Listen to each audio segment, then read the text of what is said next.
गई हूँ मैं वंदना गुप्ता दिल की बातों के साथ, जहाँ पर हम मिलते हैं अपने सुपर डुपर गेस्ट से, जो कि सफलता के पायदानों पर तो खूब आगे बढ़े हुए हैं और हमें भी आगे ले जाते हैं और हमारा मार्गदर्शन करते हैं। तो इसी श्रृंखला में आज हमारे साथ हैं हमारी सुपर डुपर गेस्ट मिसेस मधु मित्तल। मधु जी वनस्थली विद्यापीठ से पास आउट हैं और इकोनॉमिक्स में पोस्ट ग्रेजुएट किया है और पिछले 10 सालों से आर्ट ऑफ लिविंग संस्था से भी जुड़ी हुई हैं। नमस्कार Madhu ji and welcome to दिल की नमस्कार वंदना जी। मधु जी ने इस कोरोना काल में ही नहीं बल्कि अपितु बहुत सारे चैप्टर्स में काम कर रही हैं। कोरोना काल में तो इन्होंने बहुत सारी सेवा की है और इसके अलावा भी पिछले कई वर्षों से ये समाज के उत्थान के लिए कार्यरत है। तो मधु जी पहले आप मुझे बताएं कि आप किन किन वेरियस चैप्टर्स में काम कर रही हो समाज के उत्थान के लिए। नमस्कार वंदना जी। समाज उत्थान के लिए हम मेरा मुख्य विषय पर्यावरण रहता है और पर्यावरण को ही मद्देनजर रखते हुए मैं सारे कार्य करती हूँ। तो समाज उत्थान के लिए मुख्यतः मैं शिक्षा के क्षेत्र में योगा, हेल्थ एंड हाइजीन, आत्मनिर्भरता और एम्प्लॉयमेंट की दिशा में काम कर रही हूँ। मतलब आप जो लेडीज तो जो मेरे सारे काम पर्यावरण को प्रमुखता रखते हुए होते हैं। किस टाइप से पर्यावरण में आप योगदान दे रही हैं समाज के लिए? पर्यावरण में योगदान हम इस तरीके से दे रहे हैं कि पर्यावरण वैसे तो देखिए एक बहुत ही व्यापक विषय है।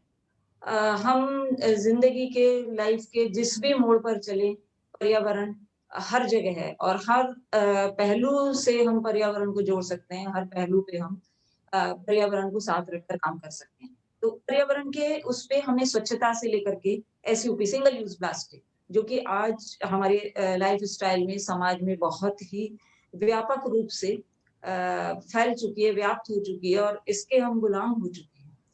और ये एक बहुत बड़ा मुद्दा बन चुकी है हमारे पर्यावरण के प्रदूषण का बहुत बड़ा कारण एक बन चुकी है। तो इसको लेकर के हम मार्केट्स में, हाउसिंग सोसाइटीज में जागरूकता प्रोग्राम करते हैं, अवेयरनेस रैलीज करते हैं। इसी के तहत हमने शुरुआत करी मंदिरों में जाकर के। हम तब मंदिरों में देखते थे कि बहुत प्रसाद बँटता है प्लास्टिक के दोनों में, प्लास्टिक के ग्लासों में चरणामृत बँटता है और वो सड़कों पर 15-15 दिन, महीना-महीना भर पड़ा रहता है। आधा नालियों में चला जाता है, आधा सड़कों पे फैल जाता है, आधा जानवरों के पेट में चला जाता है। तो इससे धरती, ना केवल धरती, पानी, वायु सब दूषित हो रहा है। तो हमने मंदिरों में जाकर के उनके पुजारियों से रिक्वेस्ट करनी शुरू करी कि आप इसको पत्तल में कन्वर्ट कर लीजिए। तो उन्होंने कहा मैडम मिलता नहीं है, लागत ज़्यादा पड़ती है। तो शुरू-शुरू में वंदना जी हम खुद लेकर के जाते थे अपनी कॉस्ट पे, पत्तल धोने की बोरी लेकर के जाते थे। लेकिन धीरे-धीरे हमने ये रियलाइज़ करा कि ये हमारे लिए भी बहुत सस्टेनेबल ऑप्शन नहीं है। इसको हम बहुत दिनों तक नहीं चला पाएँगे, क्योंकि ये हमारे लिए बहुत महँगा है और बाज़ार में भी अभी उतनी अवेलेबिलिटी नहीं है।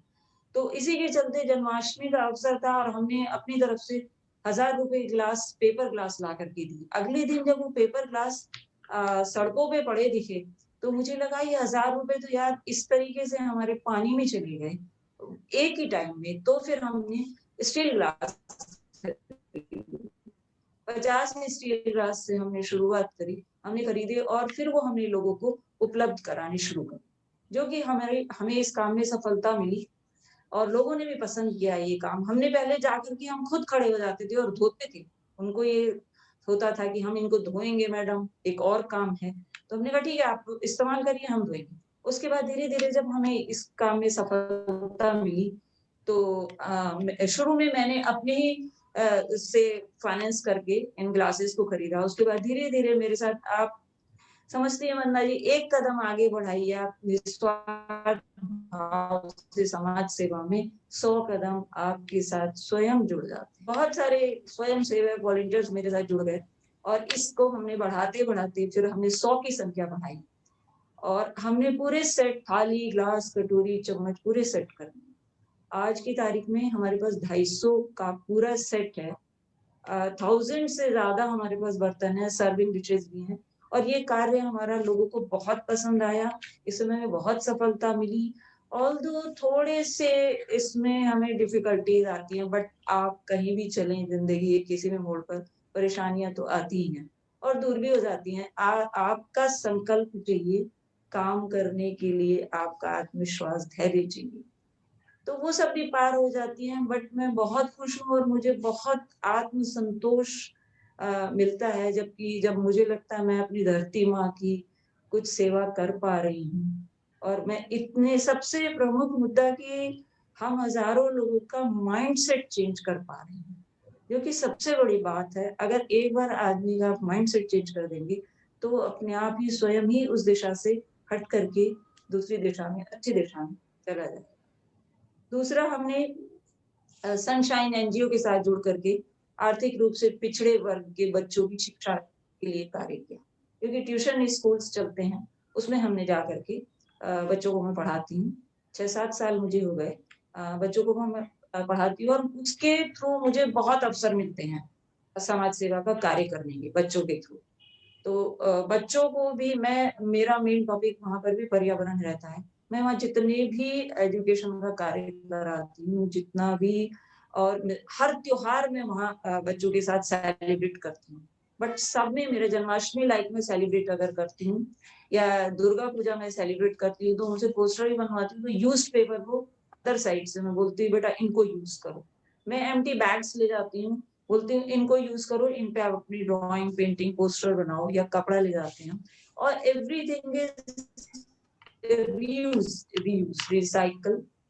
तो हम इसी को लेकर के हम काम करते हैं। तो आर्थिक रूप से पिछड़े बच्चों को फिर हम समर में मैं योगा क्लास लेती हूँ।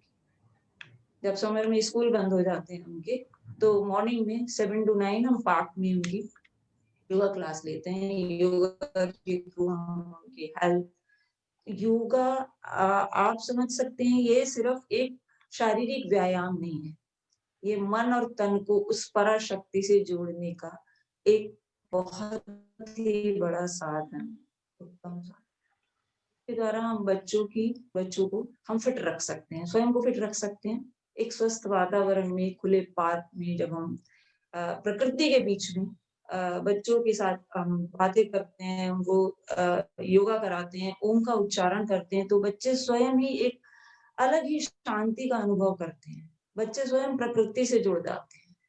तो ये बच्चे बड़े होकर के अवश्य ही समाज के लिए कुछ सदुपयोगी बन सकेंगे। मेरा प्रयास यही रहता है कि ये बच्चे समाज के लिए कुछ कर गुजरे, इनके अंदर कुछ ऐसा जज्बा पैदा हो जाए कि इनको समाज सेवा करने का एक लुत्फ जिसको कहते हैं, वो चढ़ जाए, नशा लग जाए। तो इस तरह से शिक्षा के क्षेत्र में हम काम कर रहे हैं। इससे हमारे बच्चे काफ़ी बच्चे हैं जो बड़े अच्छे शाइनिंग स्टार निकल गए हैं, जिनके अच्छी-अच्छी जगह में 12th पास करके उनको अच्छी जगह एडमिशन्स मिल गए। तो शिक्षा के क्षेत्र में हमारा यही सब काम चल रहा है। बाकी कोविड के टाइम में हमने जबकि अभी आजकल गवर्नमेंट की तरफ से पार्टीज़, फंक्शंस सब बंद हैं, तो बर्तन का काम कम है। तो हमने इस काम को नई दिशा में जोड़ा। हमने थैले बनवाए, 2 लेडीज़ को एम्प्लॉय करा, कपड़े के थैले बनवाए। इस तरह से उनको जबकि इस कोविड के टाइम में रोज़गार की समस्या एक बहुत बड़ी समस्या बन के खड़ी हो गई है। इतनी गहन हो गई है ये समस्या कि इससे भुखमरी तक लोगों में आई है, तो हमने 2-3 लेडीज़ को एम्प्लॉय करा। फिर उनसे हमने कपड़े के थैले बनवाए और आप जानती हैं ये प्लास्टिक जो है सुरसा की तरह हमें खाए हुए है। हम एक बार बाज़ार सब्ज़ी लेने जाते हैं, हम उसको बोलते हैं भाई तू नींबू अलग डाल, मिर्ची अलग डाल, टमाटर अलग डाल, मेरा खराब हो जाएगा। हम केवल और केवल अपनी सुविधा की बात करते हैं। हम ये नहीं सोचते अंततः इस पॉलीथीन बैग का मेरे क्या होने वाला है? ये कहाँ जाएगा? 1000 साल तक मेरी 6 जनरेशन तक वो इसी प्रकृति के वातावरण में, इसी पर्यावरण में घूमता रहेगा। और न जाने कितने जानवरों, पशु-पक्षियों, जलचर, नभचर जीवों की जान ले ले।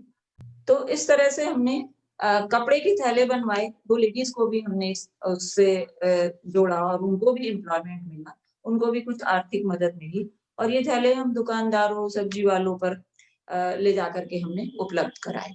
और इसी के लिए फिर हमने मार्केट में अवेयरनेस रैली करी। मधु जी, ये आप जो हेलो। थैले बनवाते हो, ये थैले आप फ्री ऑफ हाँ कॉस्ट देते जी। हो वेंडर्स को या इसकी कोई चार्ज लेते हो? नहीं, हम दोनों तरह से देते हैं। जैसा भी अवसर होता है, हम वैसा ही काम कर लेते हैं। फ्री भी देते हैं बहुत सारे, कुछ ऐसा मौका होता है और हम फिर बिल्कुल अपनी कॉस्ट टू प्राइस देते हैं। उसमें हमारा कोई प्रॉफिट या कोई हमारी वो नहीं होती। तो जैसे और ये थैले हम घरों ये थैले जैसे आप बनवाते हो तो इसमें फंडिंग आती लगती है, कॉस्ट लगती है, तो ये फंडिंग आप कैसे मैनेज करते हो? ये देखिए हम घरों से हमने पुरानी चद्दरें और पर्दे इकट्ठे किए। व्हाट्सएप के थ्रू, सोशल मीडिया के थ्रू लोगों से आह्वान किया, तो लोगों ने हमें खुले दिल से खूब जिनके यहाँ भी जितने पुराने चद्दरें, कपड़े पर्दे थे, वो हमें दिए और उसी के हमने बनवाए। तो हमें हमें सिर्फ सिलाई की कॉस्ट लगी। तो उसके बाद हमने मैन पावर जो लगा उसको भी हाँ, उसमें कुछ सपोर्ट देते होगे? मैन पावर को हम सिलाई की कॉस्ट देते थे हाँ, तो वही ये भी तो पर बैग। फंड्स अरेंजमेंट करना पड़ रहा है आपको उसके लिए भी। हाँ, तो ये इनिशियली देखिए कोई भी स्टेप बढ़ाती हूँ तो मुझे कोई हिच नहीं होती, मैं पहले अपना डाल लेती हूँ। एक अकेले कदम मैं आगे आप बढ़ाती हूँ। अकेले एक कारवां चलाती हैं और पीछे आपके हजारों लोग जुड़ हाँ, जाते हैं। तो एग्ज़ैक्टली गोवर्धन पर्वत एक को उठाने के लिए एक ही उँगली लगी थी। बिल्कुल, बाद में पूरे गोवर्धन नगरी के लट लग गए थे उसमें। बिल्कुल सही कह रही हैं आप। तो मधु जी ये बताइए, ये बर्तन बैंक की जो आपने स्थापना की थी, ये कब की थी? बर्तन बैंक की स्थापना हमने 2015 से मैंने शुरू करा था। तो पेपर जो और पत्तल के हमने जो बाँटने शुरू करे थे अपनी कॉस्ट पे, अपनी लागत से। उसके बाद बर्तन हमने 2016-17 से हमने स्टील बर्तन बैंक की स्थापना कर ली थी। तो जो लोग आपसे बर्तन लेते हैं फिर साफ करके आपको यूज करके वापस कर देते हैं, तो क्या उनको भी कोई जी, शुल्क देना जी। पड़ता है? हम रिफंडेबल सिक्योरिटी लेते हैं उनसे। अगर बर्तन गंदा या अनहाइजीनिक वापस आता है, तो हम फिर नॉमिनल कट कर लेते हैं पैसा और बाकी हम हमारी ये फ्री हम देते हैं, निःशुल्क अगर सेवा है। अगर कोई स्वेच्छा से बर्तन बैंक में चैरिटी करना चाहे या डोनेशन करना चाहे तो क्या आप उसको स्वीकार करते हो? हम सिर्फ कैश लेते हैं, बर्तन नहीं लेते, क्योंकि बर्तन लेने से हमारी सिमेट्री खत्म हो जाती है बर्तनों डिजाइन की। में गड़बड़ हमने हो। पूरे सेट लेके रखे हुए हैं। Right, right. हाँ, तो हाँ, तो तो अगर हम कोई बर्तन नहीं लेते। स्वेच्छा से अपना राशि दान करना चाहे तो आप उसको स्वीकार कर देते हैं। जी, बिल्कुल हम स्वीकार कर लेते हैं बट हम रजिस्टर्ड नहीं हैं, तो हम अपनी तरफ से उनको कोई उसका कैश वो नहीं दे सकते, हम रिसीट बिलिंग नहीं कर सकते रिसीट उसकी। वगैरह नहीं दे सकते आप। जी, जी, जी, ठीक बात है। हम रिसीट नहीं दे सकते।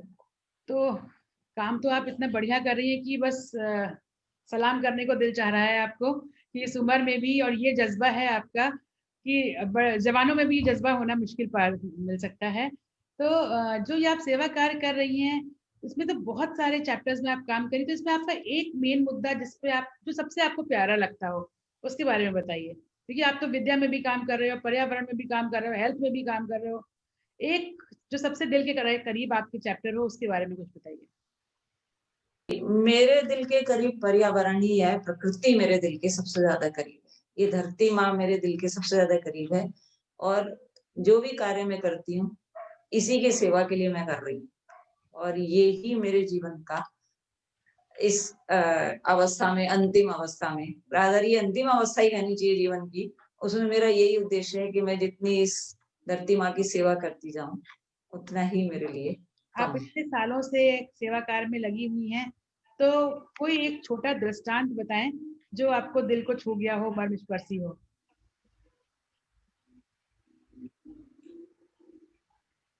दृष्टांत देखिए मेरा बचपन ही बिल्कुल धरती से जुड़ा हुआ रहा है। मैं गाँव की लाइफ मैंने बहुत लीड करी है और बनस्थली विद्यापीठ जहाँ मैं पढ़ी हूँ, वहाँ भी पूरी गांधीयन उसपे फिलॉसफी पे वहाँ की संरचना हुई थी, ना कंपल्सरी था। हम लोगों को सब काम अपना अपने आप ही करना पड़ता था। तो पे सब काम लाइक बर्तन धोना, अपने कपड़े धोना, अपने कमरा साफ करना, सब काम अपना खुद ही स्वयं ही करना पड़ता था। और उसमें सब में गांधीवादी तरीका था। खादी पहनना हमें कंपल्सरी था। तो और मेरा गाँव में बीता है, अगली लेडी एक गाँव से संबंधित थी। तो ये सारा मेरे ब्लड में जिसको आप कहते हैं ना कि रच बस गया।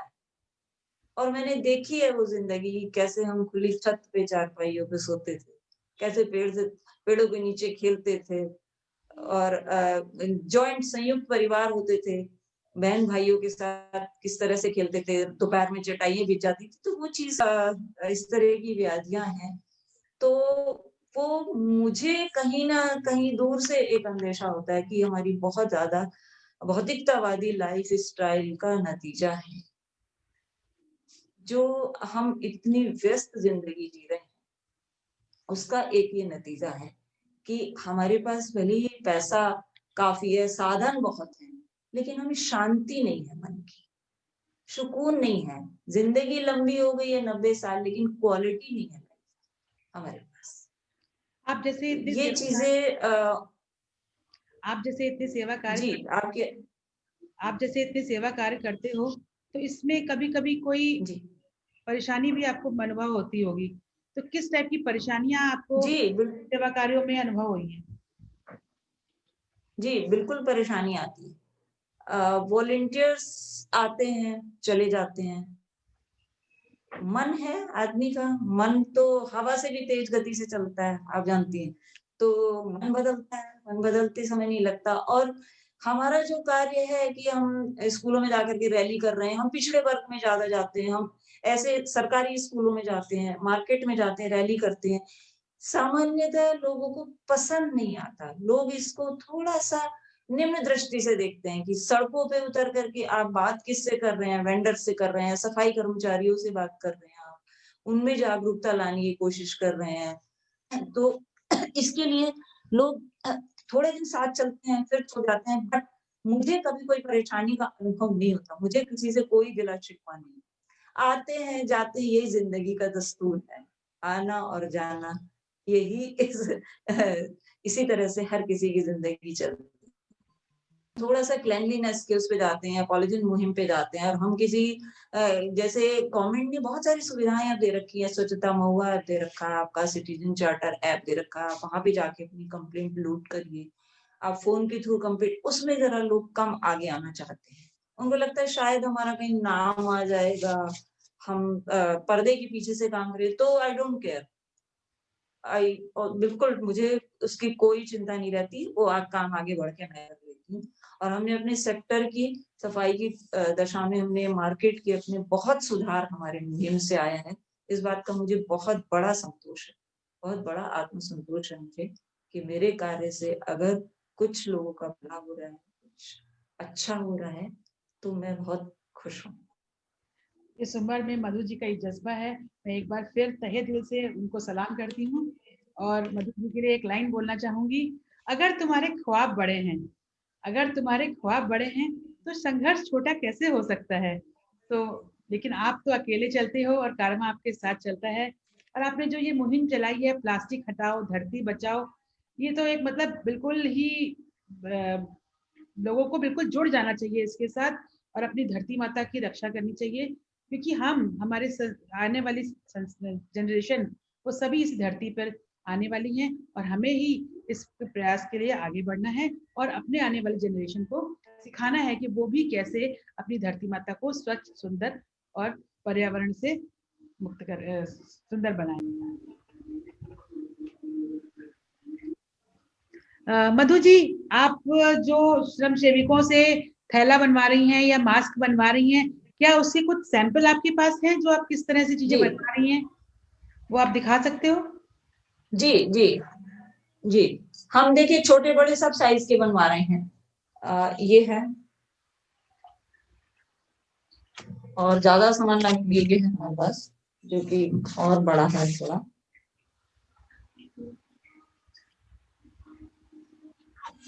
और फिर ये भी है, छोटा सा, जैसे छोटी छोटी चीजें हमें लेनी होती है। हाँ, धनिया मिर्चा अदरक और इस तरह का है। जी जी जी जी। इसमें हम अपना आप सामान स्टोर करके रख सकते हैं, या गिफ्टिंग के पर्पज से ये चीज है। हाँ, इसको अगर कोई आपसे ये परचेज करना चाहे तो ये आप सेल भी करते हो? जी, इसी तरह की ये सब छोटे बड़े साइज की बनवा रखी हैं, और सफेद भी बनेगी। इसमें आप अपनी सब्जियां भर के फ्रिज में रख सकते हैं। जी तो जी ये अगर कोई आपसे लेना चाहे तो आप सेल भी करते हो? जी जी, ये हम कर देते हैं, ये हम करते हैं से। जी, ये इससे हमें थोड़ी फंड रेजिंग भी हमारी हो जाती है। मैं आपके सारे डिटेल्स डिस्क्रिप्शन बॉक्स में डाल हमें दूंगी। थोड़ा फंड रेजिंग से जो भी लोग भी हो आपसे परचेज करना जाती है। चाहें वो लोग जी आपसे परचेज कर सकते हैं और आपकी फंड रेजिंग में थोड़ी मदद कर सकते हैं। जी। और ये हम मास्क बना रहे हैं, मैं मास्क भी दिखा, मैं मास्क, जी, ये मास्क बन रहे हैं हमारे, आप ये भी देख सकते हैं। इसके लिए भी हमने 2 लेडीज को एम्प्लॉय कर रखा है।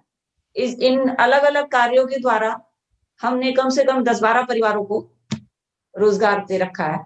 कोविड दौरान में हमने मंगौड़ी भी बनवाई, ये रोटी रैप हमने बनवाया, जिसके हम सिंगल यूज फॉइल का इस्तेमाल बहुत ज्यादा कर रहे हैं, वो भी हमारे पर्यावरण के लिए बहुत बड़ा खतरा है। तो गृहिणियां इस दिशा में बहुत ही बड़ा योगदान दे सकती हैं, जो हम रोज रोटी में लगाते हैं और फेंक देते हैं। और ये वंदना जी बहुत ही उपयोगी है, इसमें आपकी रोटी गीली भी नहीं होती है और बहुत ही सुरक्षित रहती है। फॉइल के जो डिसार्म जो हानियां हमारे स्वास्थ्य को पहुंच रही हैं, वो भी ये कपड़ा बहुत ही मुलायम सॉफ्ट कपड़ा है मलमल का। इसके लिए भी हम देहातों से जा करके जुलाहों से ये मलमल लेके आते हैं, और सिलने के लिए फिर हम 2 लोगों को एम्प्लॉय करते हैं इसकी बहुत सिलाई के लिए। उपयोगी जी काम कर रही हैं जी आप, हम लोगों के लिए जी भी और जिनको जीविकोपार्जन दे रही हैं उनके लिए भी। जी। इसी दौरान हमने 2 अभी महिलाओं को सिलाई मशीन भी हमने डोनेट करी है, फंड रेज करके। मधु जी इतने अच्छे काम कर रही हैं, तो हमारी आपसे रिक्वेस्ट है कि जो लोग भी मधु जी के संग जुड़ना चाहते हैं, बर्तन बैंक में, थैला बैंक में, या पर्यावरण की सुरक्षा के लिए, या बच्चों के एजुकेशन के लिए, उन सब में आप आगे आए, मधु जी का हाथ बढ़ाएं और इनके साथ साथ समाज के लिए कुछ अच्छे कार्य करें। तो फ्रेंड्स, मधु जी से बर्तन बैंक से भी अगर जो लोग इनसे जुड़ना चाहते हैं या इनकी सुविधा लेना चाहते हैं, उनके सबके डिस्क्रिप्शन बॉक्स में मैंने डाल दिए हैं, वो आप लोग देख लीजिए और इनसे संपर्क कर सकते हैं और इसी तरह आगे बढ़ सकते हैं। और क्योंकि ये एक बहुत बड़ा इनिशिएटिव है जो हमारे आने वाले कल के लिए बहुत ही उपयोगी होगा। तो फ्रेंड्स, इसी तरह से हम दिल की बातों में आगे बहुत ही अच्छी अच्छी लेडीज से मिलवाते रहेंगे आपको, और आपका मार्गदर्शन करते रहेंगे कि आप भी कैसे अपनी सफलता के साथ साथ देश की, पर्यावरण की, प्रकृति की सुंदरता में आगे बढ़ सकते हैं। जिनको भी हमारे संग स्क्रीन शेयर करनी है वो लोग अपना डिस्क्रिप्शन कमेंट बॉक्स में डाल सकते हैं और मेरे संग स्क्रीन शेयर कर सकते हैं। धन्यवाद मधु जी, आपने इतना अमूल्य समय दिया, इतना हमारा मार्गदर्शन किया धन्यवाद। और हम लोग को एक दिशा दी कि धन्यवाद। एज इज नो बार, किसी भी उम्र में, किसी भी समय में आप कोई भी संकल्प ले सकते हो और आगे बढ़ सकते हो और अपने संग संग लोगों को भी आगे बढ़ने का मौका दे सकते हो। तो थैंक यू मधु जी, नमस्कार।